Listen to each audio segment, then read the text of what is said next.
When you think of Mustangs, what comes to mind? Maybe a big V8, you know? Or maybe you think a cheap speed, which is really what a muscle car is fundamentally, and I believe the S550 Mustang captures the essence of a muscle car almost perfectly.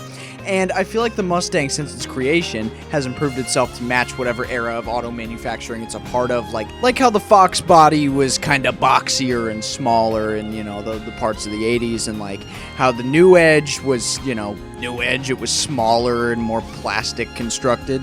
Now, the specific era I'm going to be talking about is the 2010s, and this relates, I promise. In terms of auto manufacturing in the 2010s, it's sandwiched right between two other decades.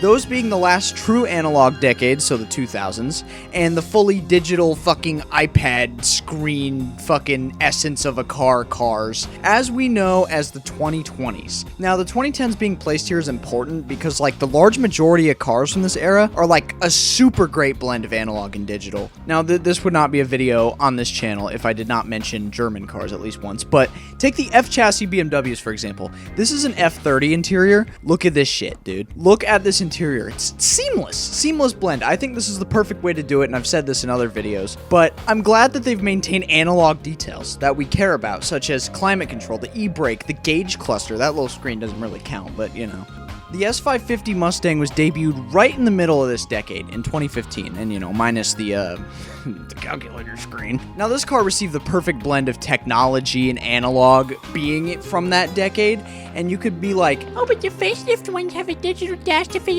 I don't really think this is that offensive. I really don't. And also, you can get the S550 with ventilated seats, which I think is awesome because they fucking hit, and I love them, and they're really easy to find. Like half of the Mustangs we get in at work are they got ventilated seats. I think it's rarer to see one without ventilated seats than with them. But that's just one of the many reasons why I think the S550 is the perfect Mustang.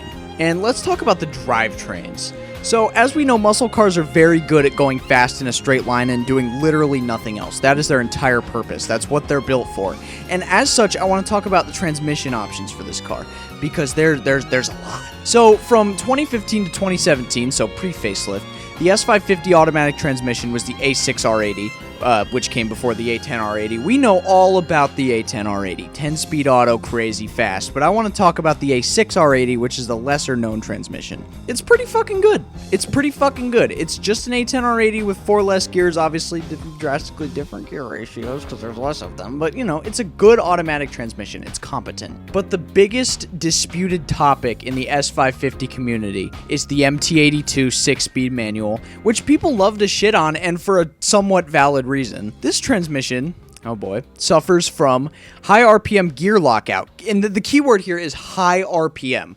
When you're banging gears fast as shit, revving the fuck out of the car, what happens is that the transmission refuses to go into the next gear due to the stock clutch kind of being ass. The remote-mounted shifter also really doesn't help either. It's a recipe for disaster. Another major topic of controversy is that the transmission shares its clutch fluid with the brake reservoir, meaning if you're tracking the car and the brake fluid gets really fucking hot, which it will because you're fucking beating the shit out of it, the clutch fluid will also get hot and start tweaking out, as if the clutch system doesn't have enough problems on this transmission. Now, as far as the engines go in the pre-facelift, you got the 3.7 liter V6, which I think is the same one from the S197 facelift that makes 300 horsepower. It's not a terrible engine, actually. And then, as we all know, the Gen 2 Coyote, because the Gen 1 Coyote was in the 2011 through 2014 S197, and I just think genuinely the Coyote's just the best Mustang engine probably ever. It's great. I love it. I love how it sounds. I love how it feels. It's awesome. Just think about it, okay? The pre-facelift, 2015 to 2017, Gen 2, as I just said,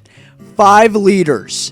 No replacement for displacement, am I right, boomers? 435 horsepower, 400 foot-pounds of torque, and in a car that MSRP'd brand new for $32,000 freaking dollars. That's pretty good, if you ask me. Literally the definition of cheap speed. That is the entire thing here. My F82, with similar horsepower and torque numbers, MSRP'd at $85,000, but at the same time, that is not a fair comparison in the slightest because they're completely different cars for different purposes that feel different. They have different driving dynamics, different chassis. What the fuck ever. Ask me how I know, guys. I've driven both of the fucking things. Mustang and M4. Now, as for the facelift, this is when we got the A10 R80 and starting in 2018. And the Gen 3 Coyote was introduced with this car, which bumped the numbers up to 460 horsepower and 420 foot-pounds of torque with an increased redline up to 7,500 RPM, as opposed to the Gen 2 Coyote, which only had a 7,000 RPM redline, which is still a lot for a V8 muscle car. And then there's the EcoBoost, and I've driven this car too many times, and let me tell you something about the EcoBoost, okay? It's fucking ass! It sucks, dude. The EcoBoost licks the fucking lint out of underneath my toenails, dude. That shit sucks. Now, here come you guys in the fucking comments. It's actually really good on gas. It's not so. Dude, yes, it is. It's a piece of fucking shit, and it's slow as fuck. That fucker made 0 power until 5,000 RPM, and even then, it didn't do shit. It just started going a little more than it was previously, and I hated it. It was terrible. And I'm not saying that cars that you have to rev them up high to go fast are bad, because they're not. Case in point, the S2000. I drove that car, and I fucking loved it. I genuinely believe that a brand new Civic LX, the base model, is more fun than a fucking EcoBoost. Like, genuinely. I believe that. I would much rather have, and I'm #1 N20 hater, don't get me wrong. I would much rather have the F30 320i. 320i, so the one with the shitty N20, than a fucking EcoBoost. I would much rather have that. And now, here's the thing about the EcoBoost. Muscle cars are supposed to be heavy. They are big, muscly cars. They're supposed to be heavy with a big, heavy engine, right? And when you put a fucking tiny piece of shit 4-cylinder in it, and I know they've been doing that forever. They did it with the Fox body, did it with the blah, blah, blah, blah. I don't care about that. I'm talking about the EcoBoost. You take that and you put it in a 3,700-pound car. Now your car's heavy and slow. So what's the point? But some people don't care about speed. See, I fully understand that. Those are not the people I'm bothered by. I'm bothered by the people who buy EcoBoosts and then they brag about them like they're hot shit when they're fucking not. I'm getting off track. That's not the point of this video. I can make a whole new video about why the EcoBoost is shit, but we're talking about the GT right now. These days you can get the S550 GT for about 20 to 30 grand, which is still pretty damn good. And like, especially for the pre-facelift models, like look at this shit, dude. Like it's a steal, like 435 horsepower, something like that. That's pretty good. And if we reference our previous numbers, we can see that it's about a 33% drop off in value, which is not bad for a 10-year-old car. Now, this last take is going to be pretty subjective, but I think it looks so fucking good, dude. I think this is by far the best looking Mustang probably ever, especially with the GT wing. That thing was crafted by Jesus Christ himself, dude.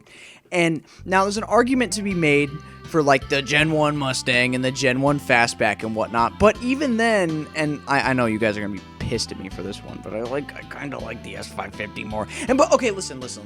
Before you shoot and kill me in the comments, I still love this one. This is still good. It's my second favorite Mustang for a reason, but I feel like the modern era, the Mustang that fits, this is perfect. Like they have the aggressive body lines down fucking perfect. That little line that runs down the side, it's great.